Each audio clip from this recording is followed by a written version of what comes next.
Hello and welcome to Star Citizen Sunday. This is a weekly show which covers all the news from Star Citizen over the past week. I am your host Mac, so let's get on with it.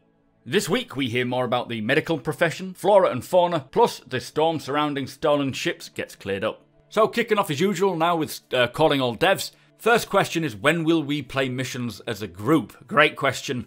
Currently, there are missions in 3.0 that you can play co-op. They're not very fun and they're quite buggy, but short-term work is on the back end to get players to transfer funds and help make player-created contracts. This is the service beacon.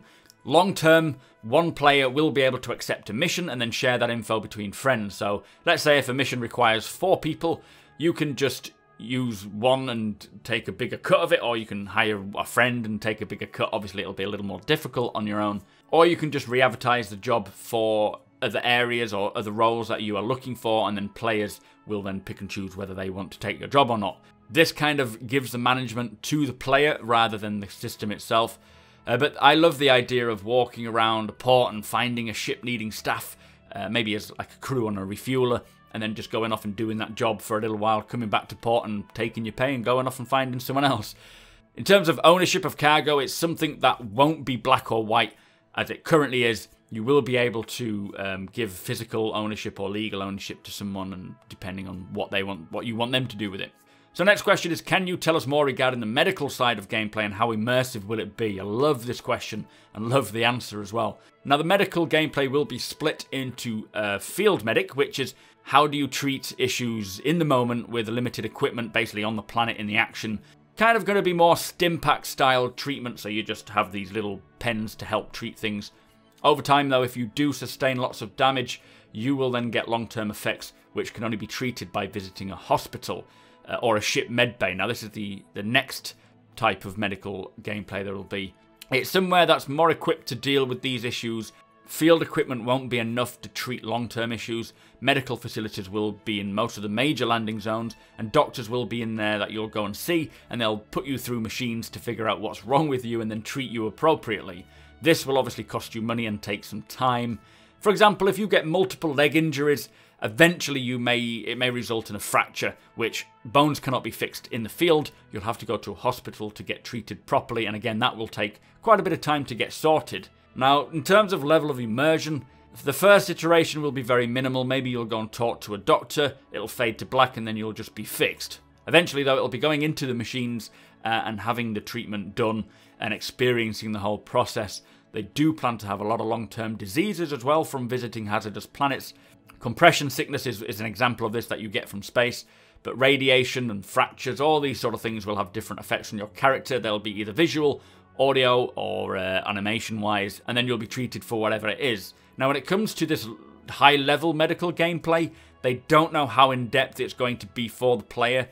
They do want players to help other players, but the question is to what extent. So will you be able to put people through machines and stuff? I know they did say this with the Starliner, where you can watch people and see what symptoms they have, and that will determine how you treat them.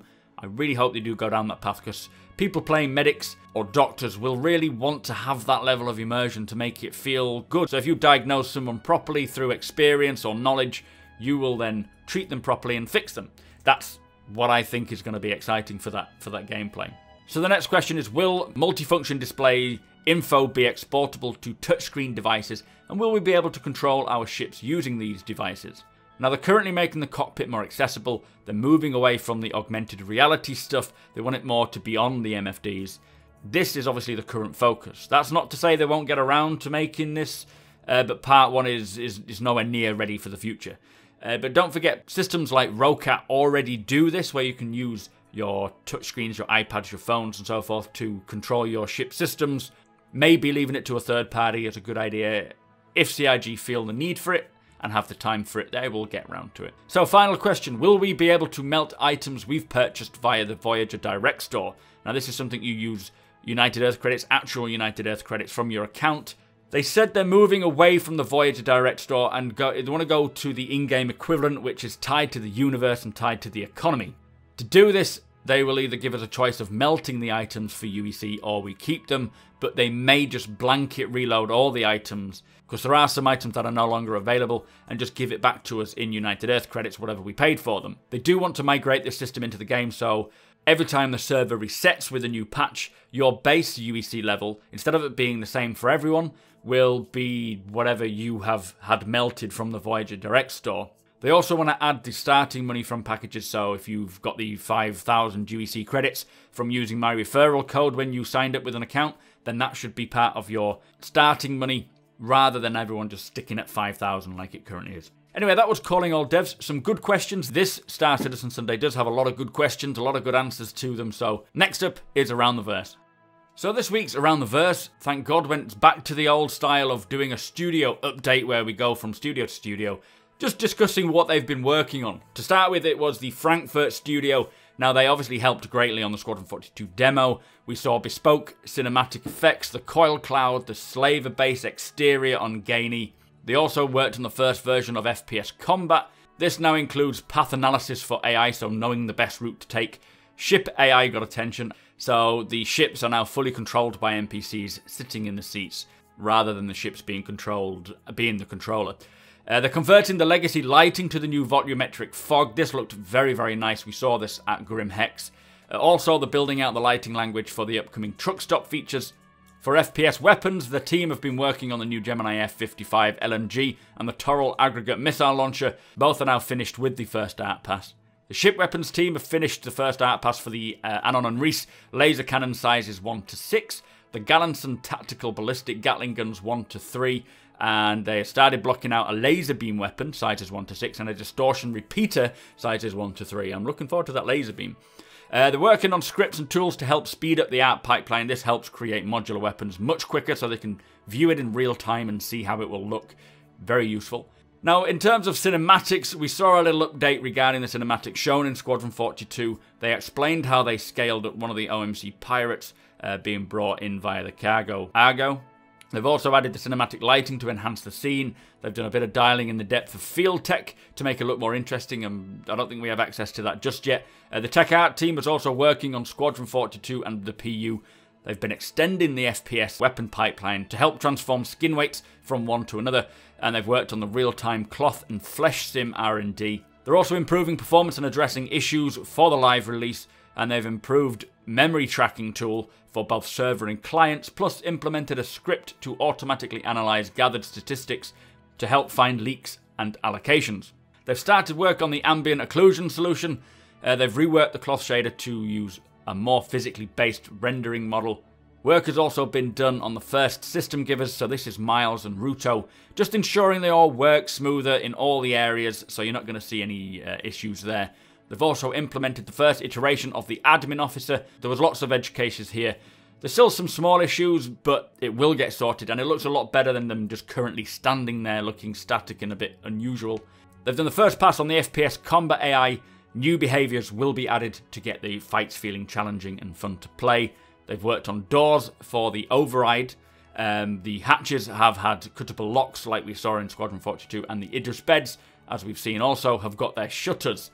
These are the sort of more complex usables which will be added over time to make the game feel a little more alive and a little more immersive, which they do add that nice little subtle touch to things. QA did some work to look at how Miles and Ruto would function if more than one player was involved in their quest, which is obviously helpful for group gameplay. The environmental team spent some time prepping the work needed for 2018. This is very exciting, with the planets having a little more diverse ecosystems, updating the planet tech and the tools. They need more control and diversity over colours and materials that we see on planets. Not only will this help create the new locations, but it will give the current locations and the moons that we have now a bit of a visual boost. They've started work on Lawville. This is Hurston's flagship landing zone, taking the level from blockout to first pass art and visuals. I cannot wait to explore this place. Also, they've done some preliminary work on the Lawville transit system. This is a big hub area for quest givers, shops, trading, and opportunities to buy weapons from Hurston Dynamics' flagship store, which is actually located within that Hurston Dynamics building, which looks very Blade Runner-esque. Anyway, that was ATV. Kind of okay. Got a lot better towards the end when we got to see some of the flora down there. This flora isn't just for Hurston, this is just general flora. But anyway, that was Around the Verse. Let me know your thoughts. So on this week's Reverse the Verse, the guests were Brian Chambers and Todd Pappy, and the first question for them was in regards to the insurance, ship replacement, stolen ships and all these pirates not keeping ships and so forth. And eventually you will be able to steal ships and keep them. This will require you to jump through certain hoops, yet to be determined, but if caught with a ship then you'll obviously become a felon and potentially go to jail or be chased, as a bounty will be on your head. When they said that you won't be able to keep the ships, they were just referring to the current or near ideas or the implementation or the current status of the game, not the long-term game. They do want things like piracy and smuggling to be just as fulfilling as a career as mining and salvaging, so do not worry if that's the path you want to take. Next question is to do with buying ships with Alpha United Earth credits. What is holding up the whole of this gameplay? And they say the issue at the moment is with the item kiosk. They have it working for commodities so far. It's not completed yet, but once it is, they will then move on to the item kiosks and ship kiosks. So it shouldn't be too far out. Next question is what's holding up the Merlin from launching from the constellations. And this is just docking. Once they've got docking implemented, they will then be able to have it for the Merlin, for the Caterpillar module, and for larger ships. This is when they'll start looking at it, is when larger ships will be docking in the persistent universe. Next question is to do with planets and what's next for planets. They're currently working on Levski and ArcCore. They're getting the ArcCore planet working. They do need the object container systems, which is holding them back from releasing. This is set to drop sometime this year. We've seen some work on Hurston, the Lorville landing zone, and its moons, which is being currently worked on. The Flora is also getting a lot of work done, getting the greenery and making these locations feel lush. Obviously, it's quite time-consuming. They did ask about fauna as well, but each fauna will have its own 24-hour life schedule. They're usable, so drinking water and eating and so forth, and the behaviours. All this will need to be worked out. I won't expect to see much in terms of fauna early on, but eventually we will see some really cool ones. The next question is regarding the planetary level of detail, so as things disappear from view as you get further away. There's a known thing in games that as you turn down graphic changes and as you get further away, the flora can disappear, which will expose players trying to hide. And they did say that they're striving to make it look as good from afar. That's a high priority. It's all still being worked on.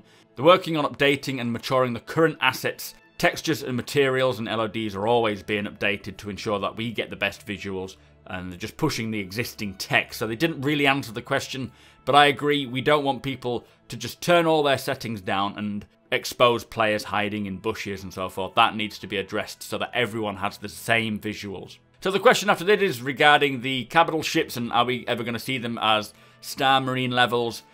And he said they've not tried yet, but they're not against it. It's just something that's not being worked on, so I hope that will come later on.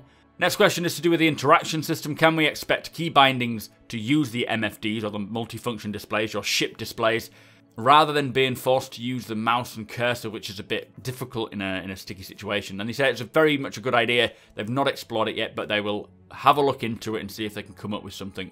Question after this is to do with the wildlife in bodies of water. Will there be such a thing?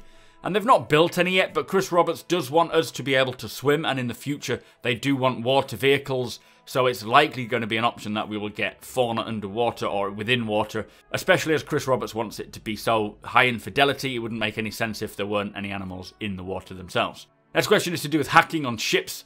Will it be a thing? And yes, it's the plan. They've done early prototyping with the power systems for both ships and stations, so turning on and off things like lights, gravity and life support. They have had the initial discussion about this, but they can't dive any deeper into it just yet.